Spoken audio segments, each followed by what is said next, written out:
everyone, welcome to From Combat Boots to Business Suits, the podcast brought to you by the Officers Association Scotland.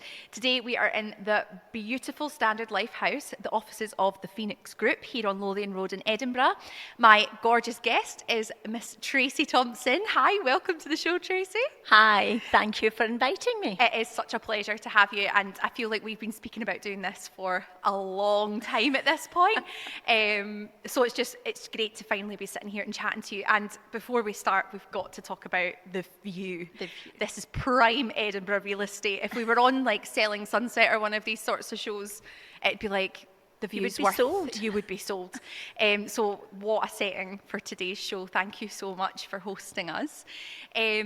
Today's episode, we're going to be talking all about sort of demystifying the hiring manager. Now, you've been a friend of the Officers Association for many, many years now. Mm-hmm. And you're well aware that the one thing our clients always want to know is what's going on inside the brain of those hiring managers. You know, what happens when the CV gets submitted, what the thought process is, what they can do to kind of up their chances of getting to interview and securing a job. And thankfully, we couldn't think of anyone better to have this conversation with than you. So, yeah. I'm honoured. Thank you. Before we get into the kind of ins and outs and of the hiring process, first and foremost, because you're not ex-military yourself, no? Nope. So two civvies sitting here. But can you just give me a little bit of a background as to kind of what's brought you to this point as someone that's very interested in hiring military, that has hired ex-military, and if you have any connection to the military yourself through family and friends? Okay. So I have been a long time supporter, you're correct in saying that, of Officers Association and of the military community in general.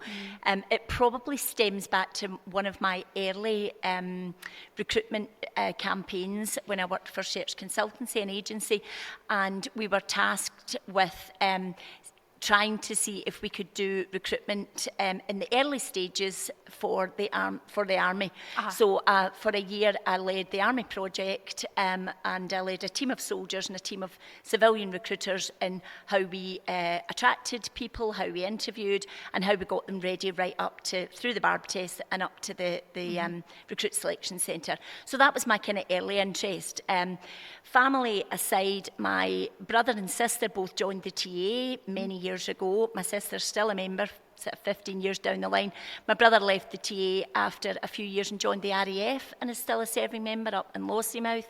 My sister's husband is in the army, and my partner is a submariner. So I feel like I've touched all of the different services. You literally are like as many touch points as possible. So I mean, that you've had a lot of exposure then to military personnel and to life in the military, but also with what you're saying with that early work with Search Consultancy, you're very well acquainted to resettlement and yes. and what that means for people coming out of a career in the forces.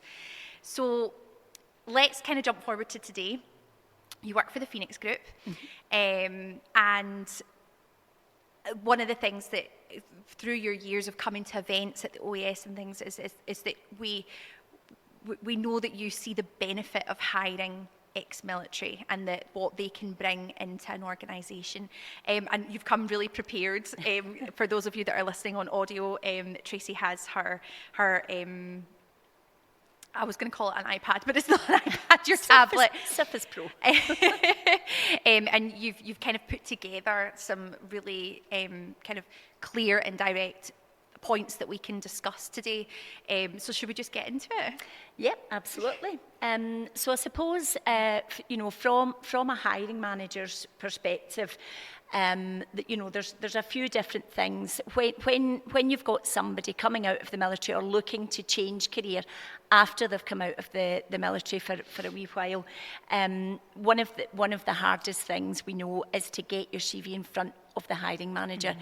So if we take that back a step, probably one of the best pieces of advice I could give somebody is to increase your network, and start increasing your network before you've even thought about resettlement, before you've thought about the end of your career, because the bigger your network, the more chance you have of somebody giving you a bit of a foot in the door, or giving you a bit of help, or giving you that little tidbit of advice as to how to get your foot in the door.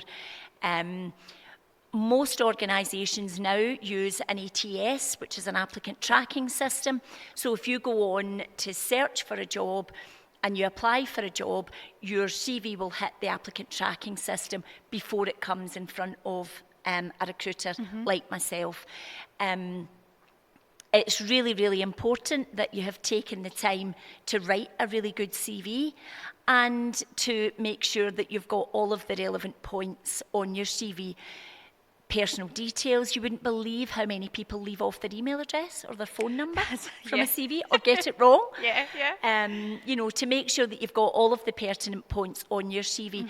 And it's really difficult, I suppose, for somebody coming from a military background to try and translate their CV into what a civilian person like myself or one of my colleagues who has no knowledge of a military background into saying this person would be a great project manager or brilliant in facilities or, you know, premises or risk or whatever it might be. So, you know, my advice is to really work with the professionals like yourselves and you know, the various other organisations that are around. Don't completely civilianise, if that's a word, your CV. You know, but be prepared to look at the parallels and really pull out what, you know, being deployed on operation and looking after, you know, 100 men actually means. What is the transferable skill from that deployment or from that period of, you know, working in a specific role or what you did? You know that means you commanded X amount of men and you were responsible for logistics and safety and, you know, all of the other things that goes around that. But somebody on the other side of a hiring desk might not, you know, be so aware of it. So, you know, look at your CV, make sure that you've got, as I said, your personal details clear. Make sure that you've got a personal statement that actually tells the person what you want. What is it you want to do? Because it might be that you think you'd be a great project manager, but actually your CV lends itself to transferable skills that would be great in cybersecurity or risk or something else. So, you know, make your personal statement clear in terms of what it is you want, what your end goal is. And you might take a bit of what we call a squiggly career to get there.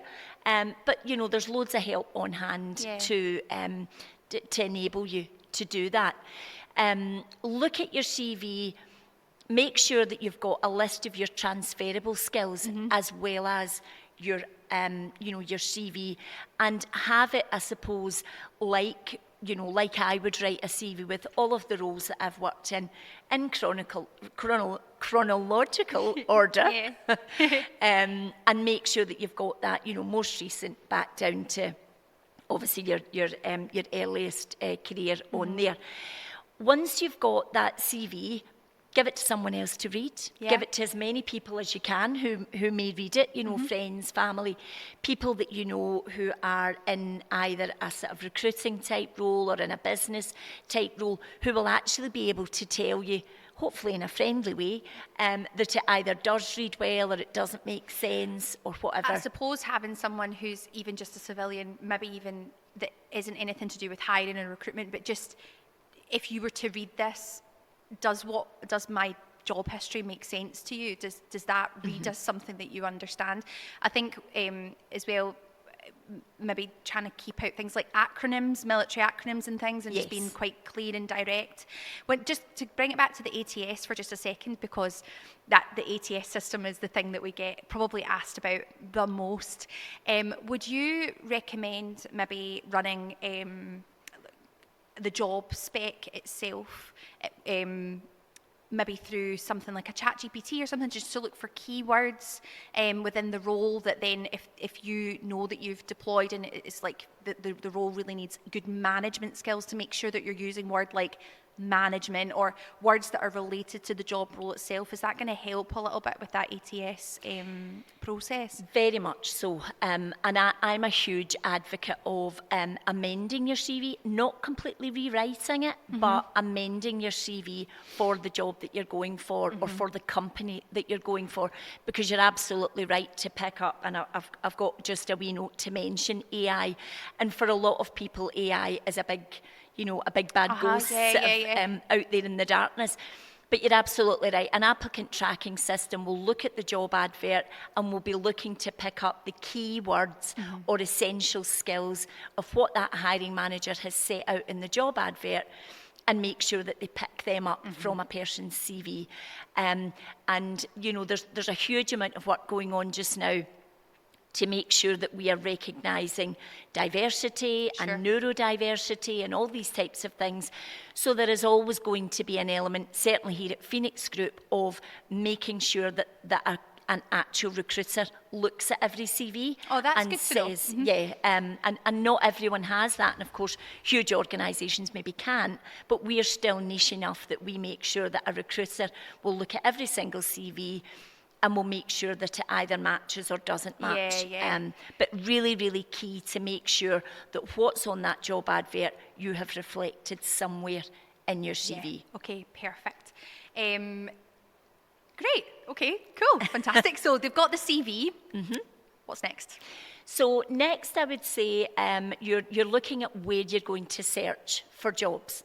And again, can't highlight enough the importance of networking. Get yourself along to events, get yourself on LinkedIn, make sure you've got an up-to-date profile. And again, ask people for help, because one of the key things, certainly from a LinkedIn profile, you can set yourself as open to work. So I want recruiters to come and talk to me, and there's a little banner now. And actually, just on that, sorry to jump in there, because I think the open to work banner can polarise people a wee bit. Some people maybe don't want to put an open to work banner. Now, obviously, this will just be your opinion, but you're, this is your experience and your opinion. Does an open to work banner, would that put you off a candidate, or do you just see that as that's great? I know that they're looking and that they're available. How do you feel about it personally? I think it's great, because as a recruiter, I might do a search on LinkedIn Recruiter and come up with 600 candidates. I can immediately filter that for candidates who are open to work. Right, perfect. I can filter it by candidates, for instance, who are in Edinburgh, candidates who might have financial services background or not. And one of the absolutely key things to do is to make sure that you don't just have your job history listed, but that you have actually put on there what your key skills are. Because as a recruiter, we will search for key skills, and that might not be listed in your, or may not be listed in your bio. But if you've actually put it as a key skill, so project management, man management, all these types of things, if you've put that as a key skill, you will come up higher in a job search. That's actually really interesting to know. So, for example, if someone's decided that they do want to be a project manager in the financial sector sphere, you can look up what are the sort of key skills. How does that match? Truthfully, how does that match my experience? Great, I can hit this and this marker. Get it in your LinkedIn profile, and then people like yourself, you've got a chance of popping up on that search. Yes. Fantastic. Very much so. And then, from a recruiter perspective, LinkedIn is then doing the work for you. Because you've said, I'm open to work, here are my skills, here is my bio, and you can also ask people to put little referrals on, this person worked for me in this, in this way, shape or form, and they can recommend some of the things that you've done. And you can also put all of your courses that you've done, maybe during resettlement or different other pieces of information that you think will be viable. Recruiters will then be searching and will actively contact you about jobs. So it's helping you do the work while you're doing the work elsewhere. So you might be on Indeed, you might be on some of the other job boards, you'll be on, I'm sure, Officers Association, you might be on some of the other sort of ex-military hiring sites. But the LinkedIn is doing the work for you in the background. And some of the other job sites have similar, CV upload where recruiters can actually find you. So make that network as broad as you possibly can. Make sure all of your skills are reflected and make sure that the keywords are in there so that recruiters can find you. Yeah. If we move on then to, you've come through to myself or someone in on the other end of an ETS. Your hiring manager is then looking at your CV, and probably one of the biggest challenges we have as a recruiter in bringing anyone diverse to the hiring manager. So here's Tracy. Tracy's done this job for 20 years. She's done that job for, one of our biggest competitors. She will know exactly what this job is. Okay. But, Mr. Hiring Manager, you've told me you want your team to be much more diverse. Yep. You want diversity of thought. You want someone who can think on their feet. You want someone who's going to challenge you and other members of the team who have been sitting doing that job for, 10 years or 20 years or whatever. So if you truly want diversity, look at Joe Bloggs. He's coming out of the military. He's got all of these skills that you've said you're looking for in the transferable skill set. He matches your essential criteria for the role. He might not have worked in industry, or he might not have worked in financial services. But imagine how fast this guy's had to think on his feet. Yeah. He's been in Afghanistan, he's done 2 tours of, the Falklands, he's done, whatever, or she, I might add. So the biggest challenge for us is how will this person translate into my team, into into this industry? How will they be able to think on their feet? How will they be able to hit the ground running? And that's one of our biggest challenges. That seems to be one of the things that we hear a lot in terms of feedback when people have maybe interviewed for a job but not received the job is competing with things like your internal hires and people that are just kind of maybe more equipped to, as you say, hit the ground running straight away. Now, obviously, we'll get into the interview process, so I won't ask you to get into it just yet, but later on I would quite like to dive a little bit into how they can maybe translate that eagerness, willingness and ability to learn fast within an interview setting, so it doesn't sound too much like they're too fresh-faced and but we can get into that. I don't want to jump too far ahead. Perfect. And what I would say is playing into the hands of anybody coming into our or any other organisation right now is the huge focus on diversity. So that's a perfect example of us being able to take someone with these transferable skills that I talked about earlier. You really want to have that highlighted. And if you get the opportunity to interview for a role, then that's what you really want to be hammering home to the person on the other end of the desk or the screen. Yeah. And if we come on perhaps to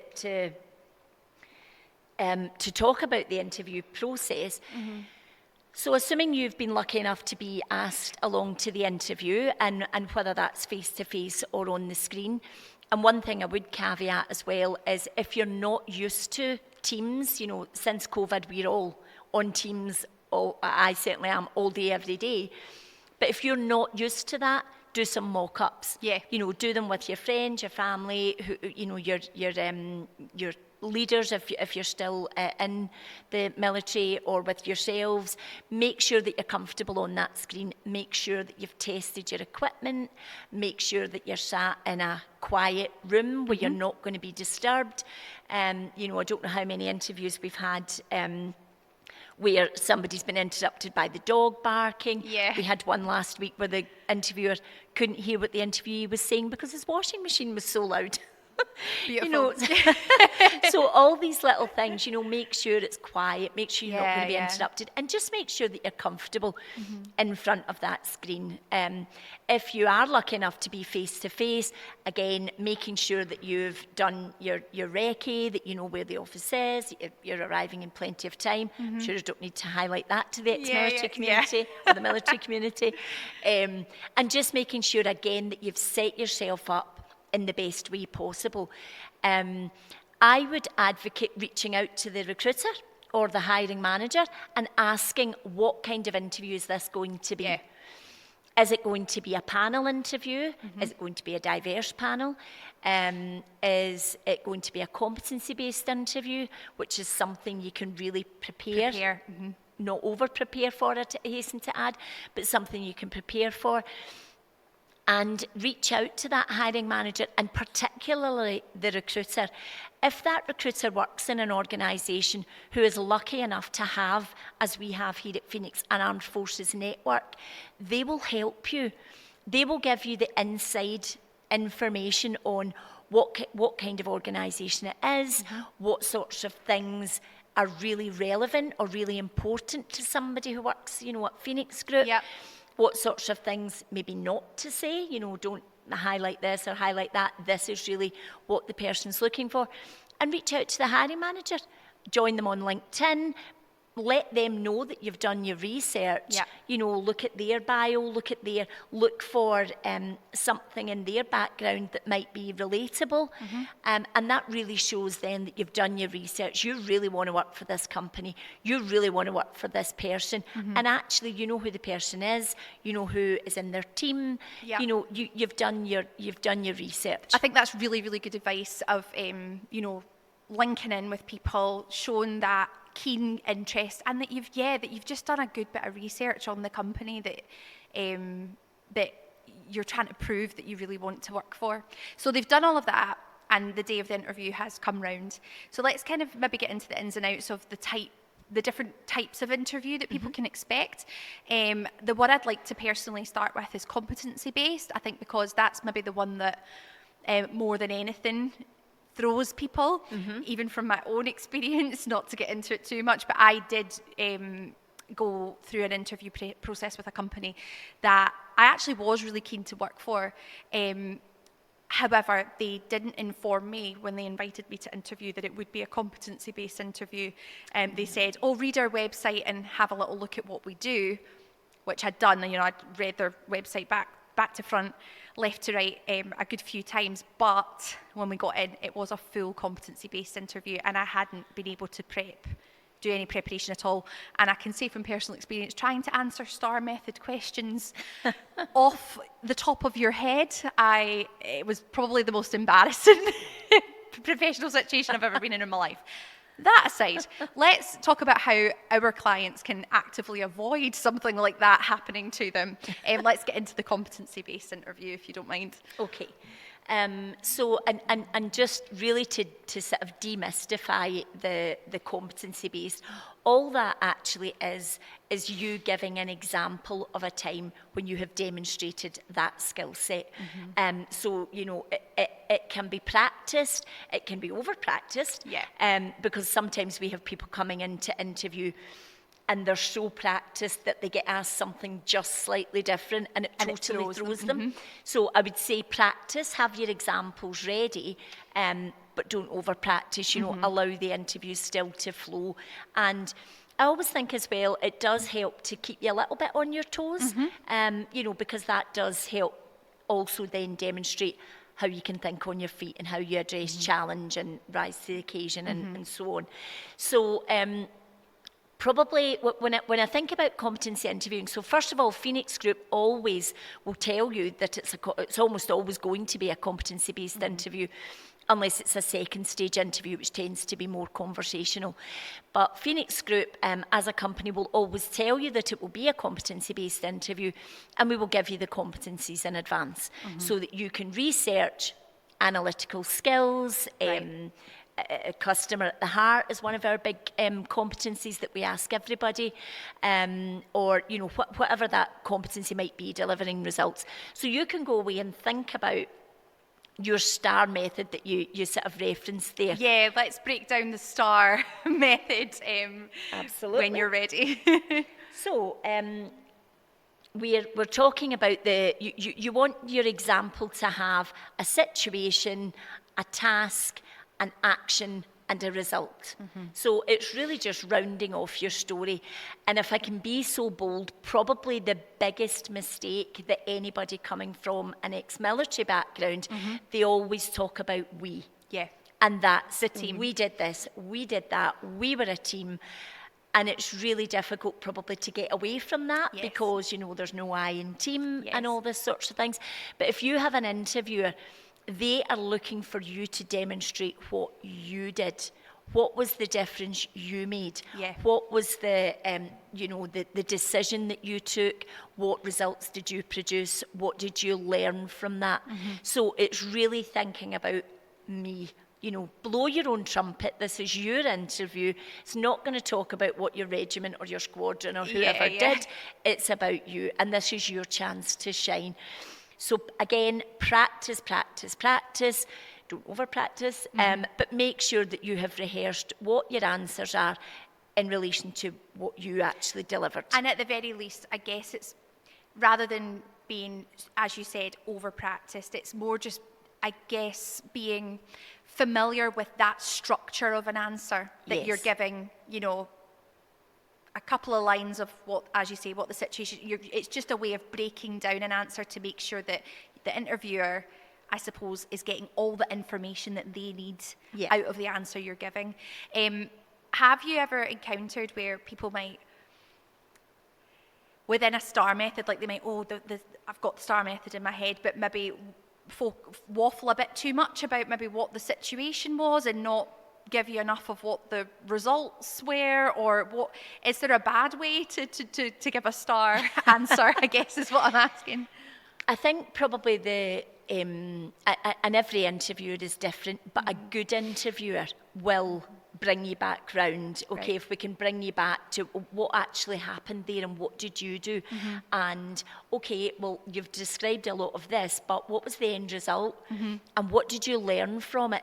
And we have tried over the years, I've sat in interviews previously in previous companies where hiring managers have said, well, I'm not going to probe them. If that's the answer they give, that's the answer they give. But a good interviewer wants you to do the best. Yeah. So we'll ask you the probing questions, we'll bring you back around, and we'll try and sort of corral you back into giving the best answer that you possibly can. And at the end of the day, that's what you want from the candidate. It's not about interview technique, or it shouldn't be. Yes, it's about, can you demonstrate that you can deliver this competency? Are you competent in this area? Yeah, perfect. So is there anything else that you'd like to add to competency? No, I don't think so. Just making sure that loosely you've got examples that demonstrate that you've got that competency. I mean, again, to reference my own embarrassing experience with this, the issue I had wasn't that I wouldn't have been able to, I didn't even know what a competency interview was because I'd never had to do one before, but it's just, it can be very difficult when you're asked suddenly in the moment when you're nervous, explain a time that you did X, Y, or Z, and all of a sudden you just go beep and your brain goes absolutely brain dead. So I guess maybe having a good sort of 4 or 5 memories, examples in your head that are kind of relevant, that then you can talk about within that structure, is going to help you put your front foot forward, rather than knowing what the STAR method is even, but trying to really just in the moment remember something that happened. That's actually, sorry, my brain has just jumped.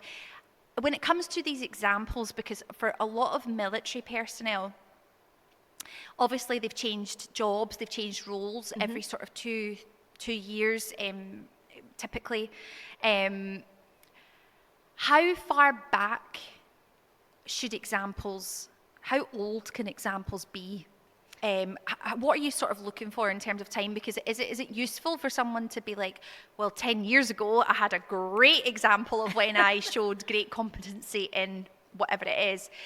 Or are you really looking for something that's more recent? Is there a sort of timeline that they should be working within? Because some people might have had long military careers with a lot of different jobs and different examples to give. And that's a really great question, Jane, and one I don't think I've been asked before. So I would tend to suggest that there isn't a time limit on, delivering results or analytical skills or whatever the competency might be. But if you use a more recent example, you're probably going to give a better answer because you remember it better, unless it's something, startling that you did in your career.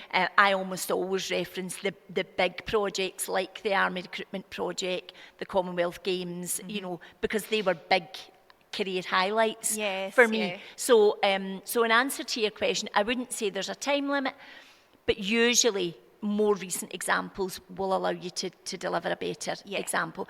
And probably it's worth mentioning as well that a competency-based question is going to be rated, usually on a scale of 1 to 5.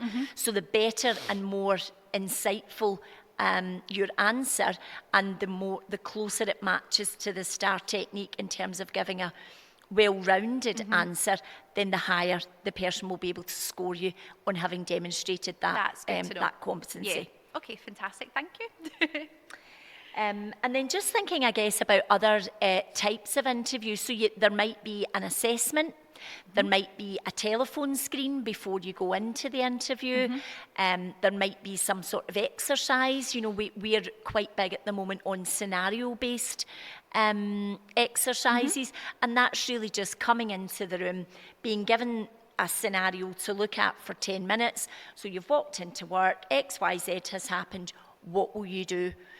And that really is just, again, knowing what you're going into. Am I going to have an assessment? Am I going to have, a telephone screen?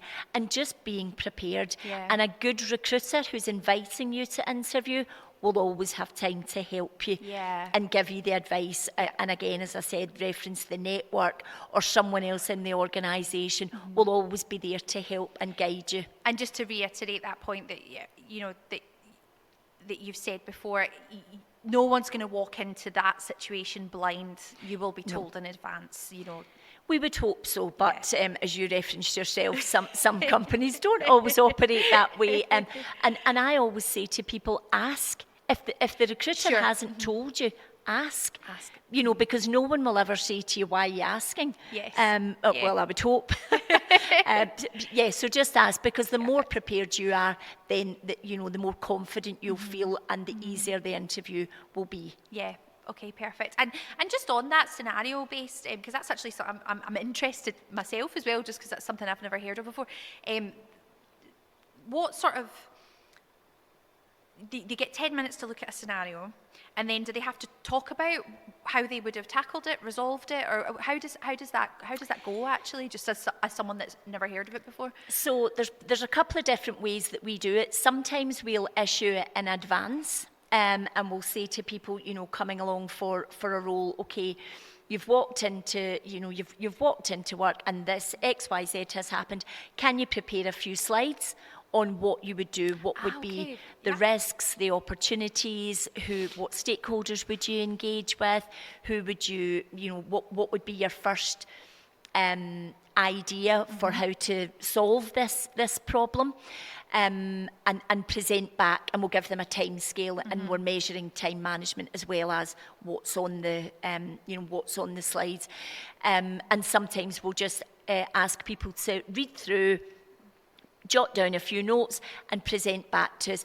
And in that scenario, we're looking for, we've put you on the spot here, what are your thoughts? What's your thought process? Does that person completely miss what the issue was? Or actually, they talked about, involving this person or that person. Oh, right, they mentioned budget or they mentioned, location or whatever it might be, and that really starts to give you a flavour for how that person thinks on their feet and how they react in a situation. And is there particularly necessarily a right or wrong answer, or is it more just you're interested in just how the person's thought process Yeah. has worked. That sounds like the sort of exercise that, to be fair, our clients, as you know, that sort of like higher ranking ex-military folk would be really good at. I actually think my husband would nail that. I'm not even gonna lie, he'd be literally like, boom, this is the plan, this is what we're doing. Okay, fantastic. So we've done obviously the situation based, we've done the competency based. Let's get into interviews that are a little bit more about personality, how personable you are, how team member, you know, the sort of fit within the culture, the working culture, types of interviews. How would that normally go? So again, we would typically do that kind of interview as a second stage. Yep. So you've done your competency-based interview and you've demonstrated that you've got all of the competencies to enable you to do the job. Now we're looking for, you know, we've maybe taken the best 2 or 3 people forward and we're looking for the best fit for the team. And that is really just about bringing you to the interview. Yeah. You know, being honest, being open, relaxing a little bit more, you know, being able to talk about who you are, what's important to you, what you think your best skill sets are. And then the interviewer typically at that stage will be looking at, right, okay, I've got, you know, this is my team makeup at the moment. These are the skill sets. More importantly, these are the gaps. So I've got 10 project managers, they're all working on, you know, whatever different projects, and actually we've got a skills gap here in, you know, people who don't have that great time management or people who don't have that real edge for delivering the results or whatever it might be. And that's where there isn't a right or wrong answer. You know, again, going back to your scenario base. And so there's only so much you can effect in that type of interview, because at the end of the day, it's not just about you there, it's about the company, the culture, the team, and what they need. Is this, so you'd mentioned earlier in our conversation about there being the moment to really hammer that sort of, when it comes down to diversity and diversity of thought and how you're going to approach problems. Is this a good moment to kind of really get into to that? Very much so, yeah, very much so. So you really want to be talking about your transferable skills here.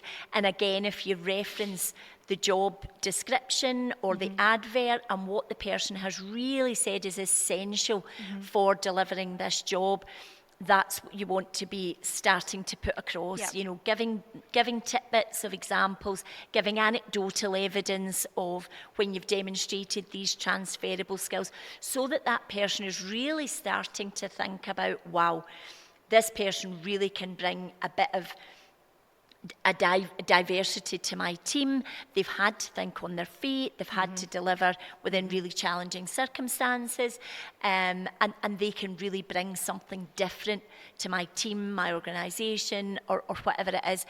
And probably one of the key things that I would advise your sort of clientele to take away from this is, don't be disheartened or discouraged if at that stage you don't get the job. It's not about you, and it's not about that you couldn't do the job. Yes. There just might have been someone else on the day who is a closer match, but you've made the connection, you've got the interview experience, you can then take that forward to your next interview. And one of the things I always say to my hiring managers is, was that person a silver medalist? What we call a silver medalist. And all that really means is, if you had 2 jobs, you know, would that job then go to that person? That's a really nice way of putting it, actually. And we then encourage people to share those silver medalists around other areas of the business, because apart from anything else, you know, there's a lot of time and money goes into advertising jobs, sifting CVs, screening CVs, and all that sort of stuff. So if this silver medalist can be utilised elsewhere, or 6 months down the line, you know, Jane wins the lottery, Jane isn't coming back to her work. So, you know, remember we interviewed Tracy. Let's just go and offer Tracy that job if she's still interested. So just on what you've said there, before we get into hopefully the best case scenario, which is what happens when you receive a job offer,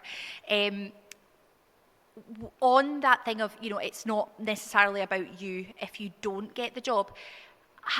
This is just how my brain works, but if you were in the interview and because obviously the interview is as much for the candidate as it is for the company, how much of a sort of frank and honest conversation do you think that it would be wise to have? Could a candidate say, these are my transferable skills, this is what I've got to bring to this team? Naturally, we're working on the assumption that most of our clients don't have any previous experience within that direct field, particularly if they're just out of the military and in resettlements.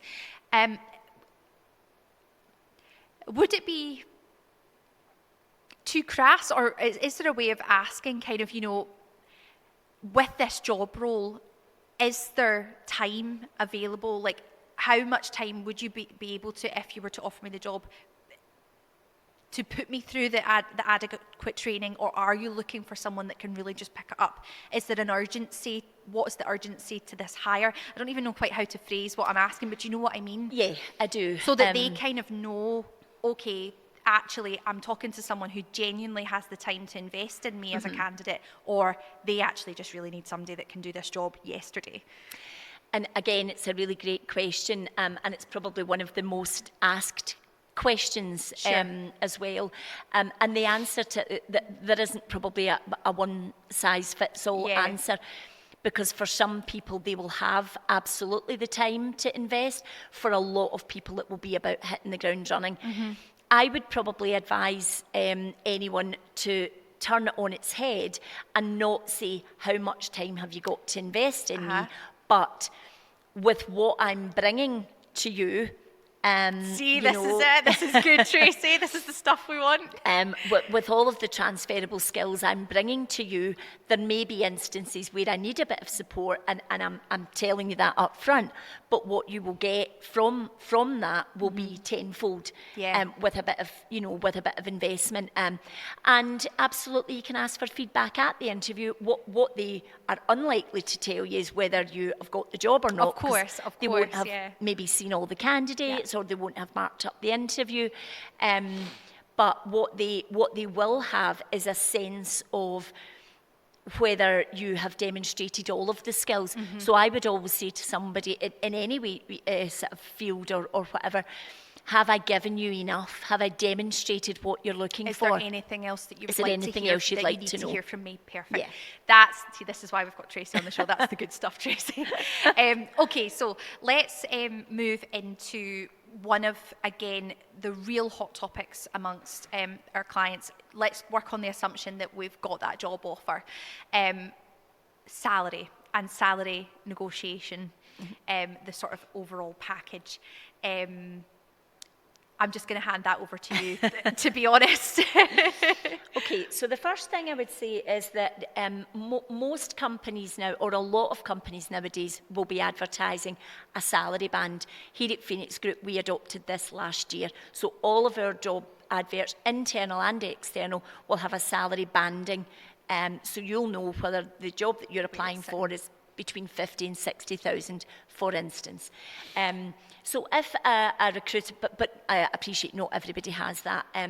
So when a recruiter is calling you to offer the job, hooray, and they talk to you about salary, if you think that's maybe not a fair reflection of perhaps what you've seen on the advert, and we do get this all the time, the job's advertised at 50 to 60k, we go out and offer 51, and the candidate comes back saying, well, hang on a minute, I was hoping that with my experience I would be offered near the top of the band. That's a really valid point to make, and as I'm fond of saying, shy wains get nae sweeties. I love it.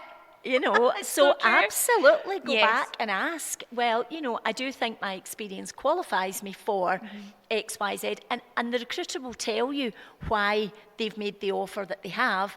They may well go back and negotiate that offer with the hiring manager they might not be able to. But ask. And the other thing that I would reiterate to your guys, where they won't be familiar with, is really thinking about that total reward package. Yes, yeah. You know, and for different companies, it will be very different. Again, here at Phoenix Group, we've got a fantastic total reward package. You know, we have, so you've got your base salary. On top of that, you've got your sort of annual bonus, which is, of course, not guaranteed. But you've also got things like, we have 12 times salary life assurance. You know, so God forbid anything happens, your family are looked after. We've got 38 days holiday. Inclusive of your 3 statutory days, but you can take them whenever. We've got a massive other range of benefits that people can choose depending on their lifestyle, critical illness cover, cycle to work scheme, loads of other little benefits which might take your package. So you might think, oh, hang on, they've only offered me 50k. Your total reward package might be nearer 70k. Yes. So, you know, it's important to take a step back and really think about that total package. And again, ask your recruiter to talk you through it so that you do understand it, so that you know what the breakdown is, you know what your worth is, and you can then either negotiate or decide, hopefully, to accept. And so I've got 2 things coming out of that. The first one is, because you were saying, and again, I'm trying to put myself into the shoes of one of our clients, when you were saying, oh, you know, based on my experience, now obviously we're talking about people that may have had the experience with the transferable skills but not direct experience in the field. Just as a kind of note of confidence, if you like, would you still suggest that, for example, if the candidate, because I do know a lot of our ex-military personnel, they sell themselves short because they feel that sense of urgency and almost panic of I have to accept a job, I have to accept the first job that I'm offered, and I have to accept the first salary package that I'm offered. However, people are coming from, you know, there's all sorts of different walks of life. You know, someone's reason for leaving the military might be, for example, you know, their mortgage, kids, nursery, all of the rest, all of the above.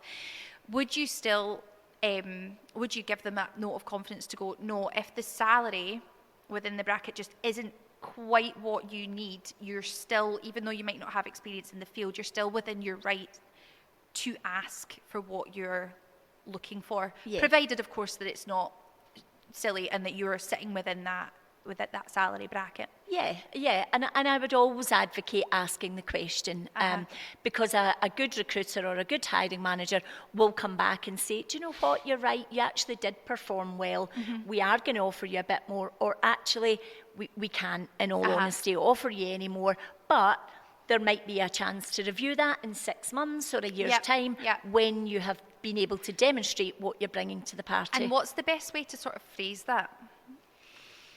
I'm delighted about the offer. Can we have a quick chat about salary? Just as simple as that. Simple as that. Back yourself, just strong but not defensive or confrontational. Just, can we have a chat about the salary? Perfect. Because I know that people will be sitting at home thinking, how do I even ask that question? Okay, fantastic. And I did have a second question that I wanted to ask you. However, it has gone out of my head because we were getting into the obviously asking the question. So let's just carry on. It'll come back to me, I'm sure.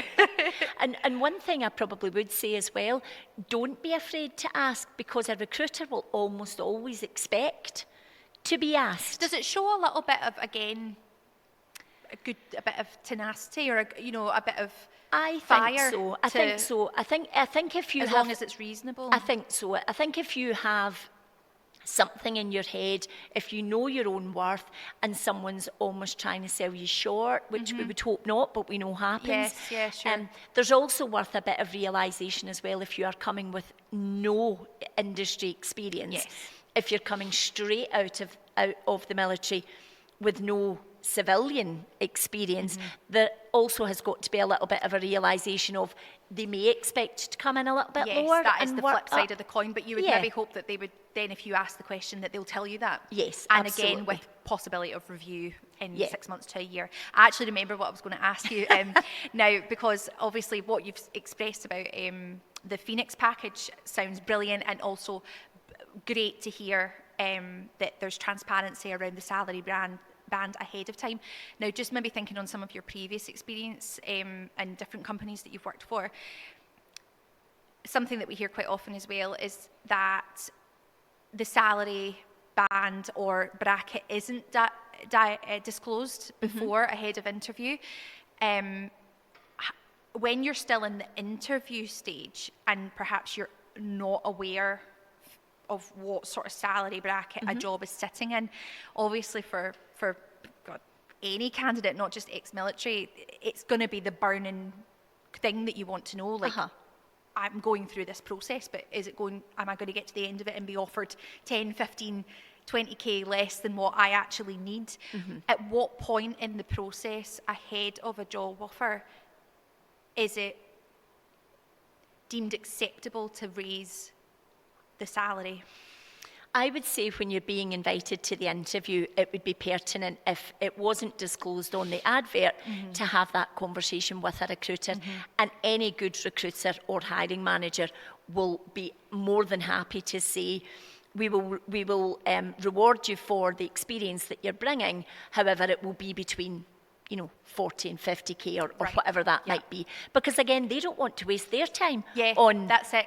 interviewing somebody who's looking for 65k or whatever it might be. So absolutely be open, be honest, ask the question while you're on the phone, if they've called you, or drop them a quick email. They will expect it. Okay, fantastic. That's good to know. Okay, so we've negotiated our salary, everyone's happy. Where are we at now, Tracy? So I would say once you're happy with all of that and you've accepted verbally, you then get the contract through. You're then, depending on what organisation you're going to, you're thinking about onboarding or joining instructions. And all of your guys will be familiar with joining instructions, I'm sure. And it's really at that point, again, where I would say reach out to your hiring manager, who will hopefully have reached out to you anyway.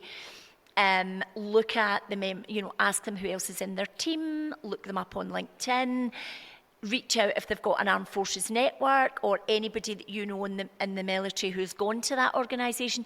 People will be falling over themselves to help you, to give you a bit of help, or, we're very dressed down in this organisation, we don't work Fridays, or everybody goes for lunch on a, first Monday of every month, or whatever it might be.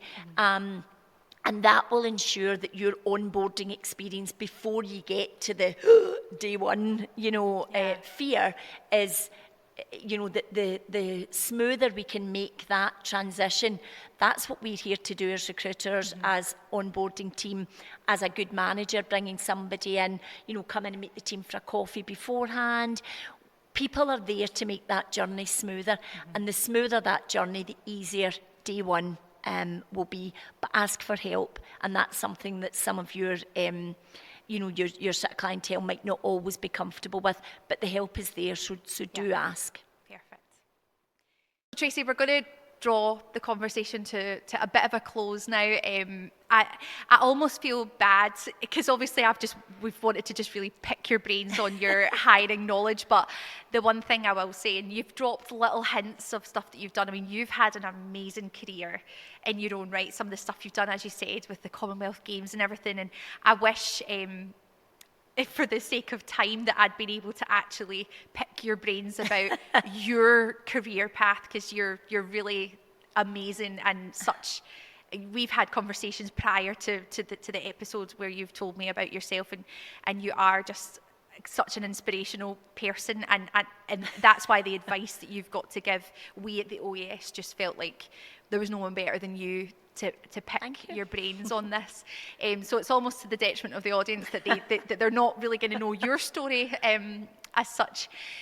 However, normally at the end of every episode, I ask our guests a question, which is, we've got combat boots and business suits, and which one did they feel, now that they're out of the military, the most affiliation with? And so, that's obviously that's a question that only applies to ex-military personnel. So I was thinking about how we could end our episode, and obviously this episode has been very focused on giving information to our clients to help them on their resettlement journey.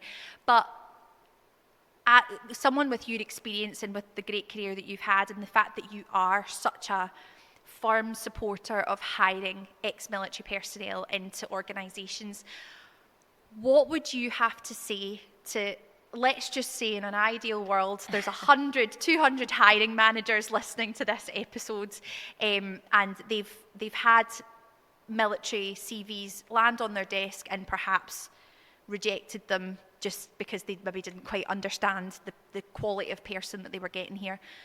What advice would you give to hiring managers? And more specifically, what do you think are the real benefits of hiring ex-military personnel into any team? So probably the first thing I would say is take a chance. Take a chance on someone. We are 100% invested, as I've said a few times, on diverse hiring. Mm-hmm. And you won't get any more diverse than someone who has literally had to think on their feet, to deliver various different challenges and overcome challenges and, look after men and women in the field and all these different things.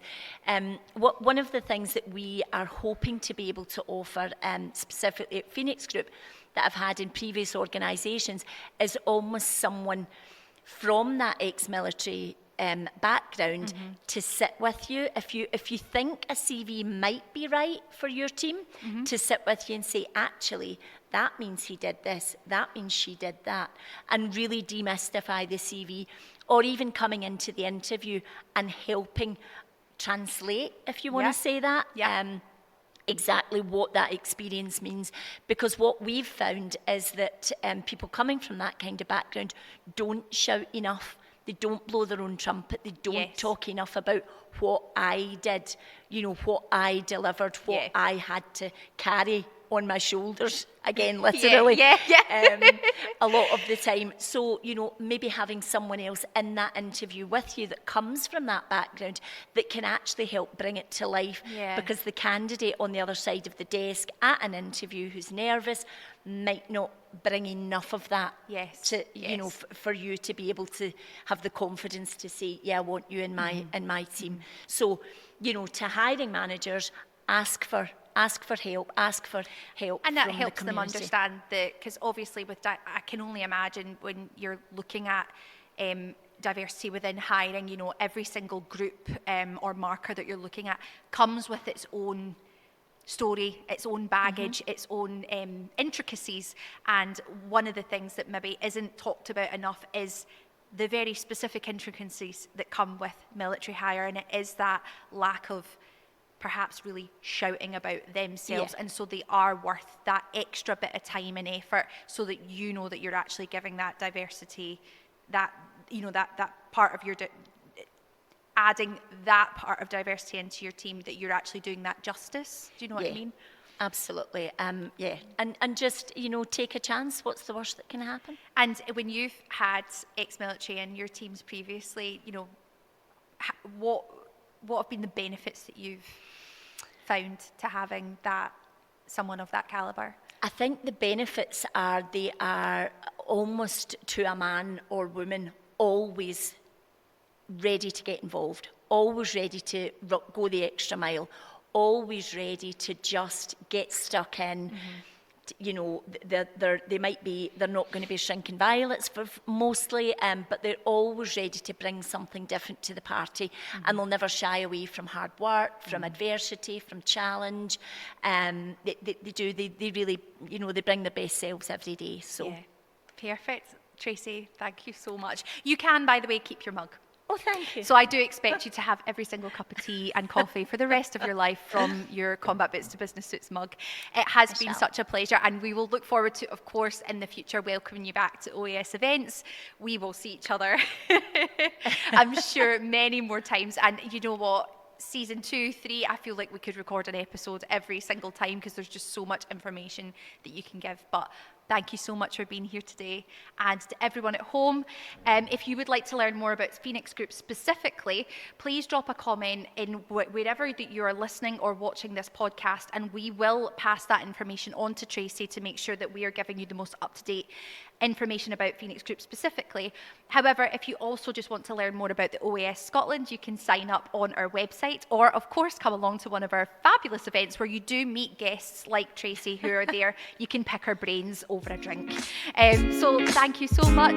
We hope that you've enjoyed this episode, and we'll see you next time. Bye bye.